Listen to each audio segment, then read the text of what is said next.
Bienvenidos de nuevo a Umbral de Relatos.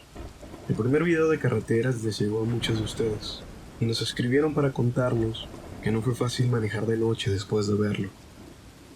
Hoy les traemos 4 historias más y les adelanto que estas son distintas, más cercanas, más concretas, con hombres de carretera que probablemente han transitado o que algún día van a transitar. Que eso lo tenga presente quien maneja de noche. Apaga las luces y siéntate cómodo. Historia 1. La familia de la Rumorosa. La Rumorosa es uno de esos tramos de carretera que los traileros respetan. La bajada entre Mexicali y Tecate tiene curvas que no perdonan errores, y de noche, con un trailer cargado, cada kilómetro exige atención total. El trailero de esta historia bajaba ese tramo cuando una camioneta familiar lo rebasó. No habría tenido nada de particular, excepto por lo que vio en la parte trasera del vehículo. Varios niños asomados por las ventanas, con medio cuerpo afuera, jugando, ajenos al peligro. En esa carretera, con esas curvas, un coche en sentido contrario podría acabar con ellos en un segundo. Intentó avisar al conductor, tocó el claxon, acercó el tráiler, hizo señas, nada. La camioneta siguió su marcha como si él no existiera. Kilómetros más adelante encontró la camioneta estacionada en una gasolinera. La familia estaba afuera, de pie, junto al vehículo. El trailero aprovechó, se bajó y caminó hacia ellos con la intención de decirles lo que había visto. Cuando estuvo cerca, algo cambió. Las caras de la familia empezaron a transformarse delante de él. El color se les fue, como si alguien les apagara la vida desde dentro. Las cuencas de los ojos se vaciaron, oscureciéndose hasta volverse huecos negros. Y entonces llegó el olor, denso, dulce e inconfundible.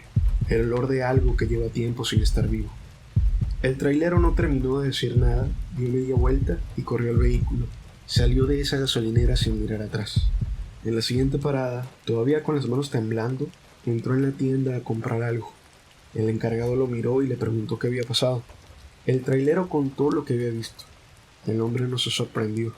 Le dijo que eso era conocido entre los que manejan de noche por ese tramo, que esa familia había perdido la vida en un accidente en la Rumorosa años atrás, y que desde entonces se aparecía en la carretera, especialmente los traileros, siempre de la misma forma: los niños en la ventana, la camioneta que no responde y la gasolinera donde todo se revela.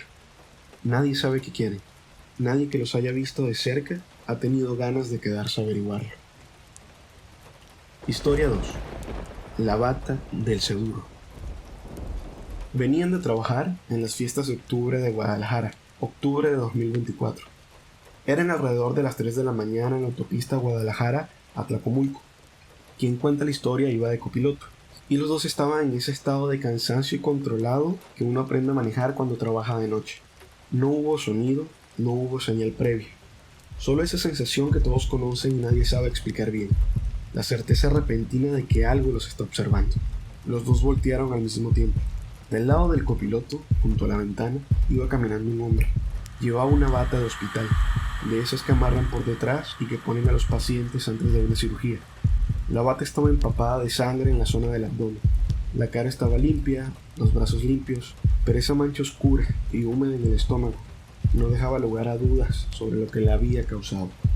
Caminaba, no flotaba, no se deslizaba, caminaba con pasos normales, a una velocidad que no correspondía a la del coche. En el momento en que lo rebasaron, ambos se miraron entre sí sin decir una palabra. Ninguno de los dos volteó a ver el retrovisor. Eso dice mucho. Cuando uno no se atreve a mirar hacia atrás, generalmente es porque algo en el instinto ya sabe lo que podría ver. Desde esa noche solo hablaron del tema una vez entre ellos. Quien lo cuenta dice que no sabe si era un ser físico o algo más, porque no pedía ayuda, no hacía señas, no parecía ver el coche. Solo caminaba en la autopista a las 3 de la mañana con una bata llena de sangre, como si ese fuera su lugar en el mundo. Historia 3. La ciguanaba de Esquípulas. Esta historia viene de Honduras, de alguien que tomó una de las decisiones más difíciles que puede tomar una persona: cruzar sin documentos hacia el norte, con 3 amigos, sin experiencia y sin guía. Llegaron a Guatemala alrededor de las 10 u 11 de la noche. Estuvieron un rato parados, hablando entre ellos, calibrando lo que venía. Cuando empezaron a caminar por la carretera que va de Esquípulas hacia la ciudad de Guatemala, ya eran las 2 de la mañana. La carretera estaba oscura y vacía.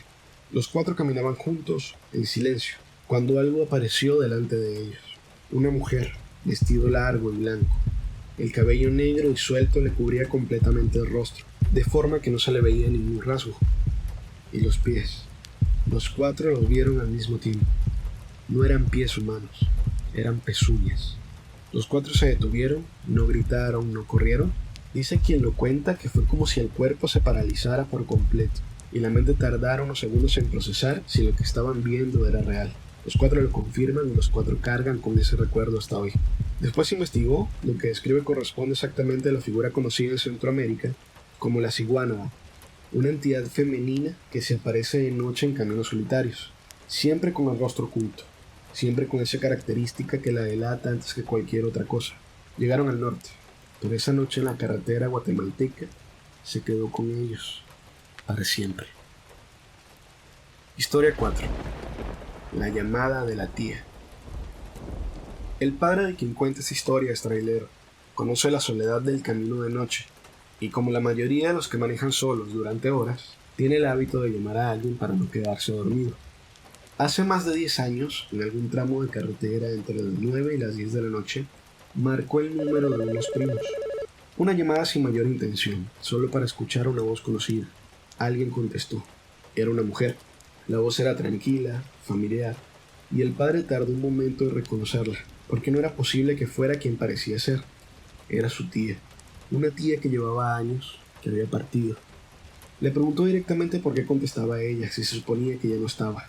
La respuesta fue que no había partido a ningún lado, que seguía ahí, en la misma casa de siempre, pero que estaba triste, que ninguno de sus hijos la visitaba, que la casa llevaba años sola, sin que nadie se asomara, envejeciendo, sin compañía.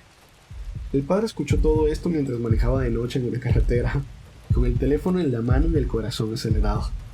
En algún momento se dio cuenta de que estaba perdiendo el control de la situación y colgó.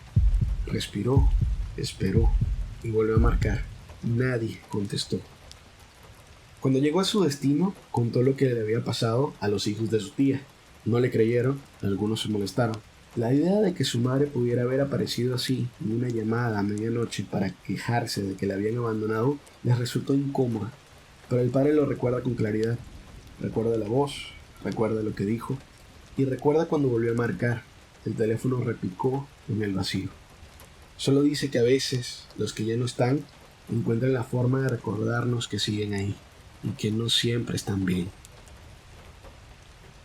4 carreteras más, 4 momentos en los que alguien iba de un punto a otro y algo interrumpió ese trayecto de una forma que no tiene explicación dentro de lo que conocemos. Lo que más me pesa de estas historias es que ninguna de las personas que las vivió las buscó.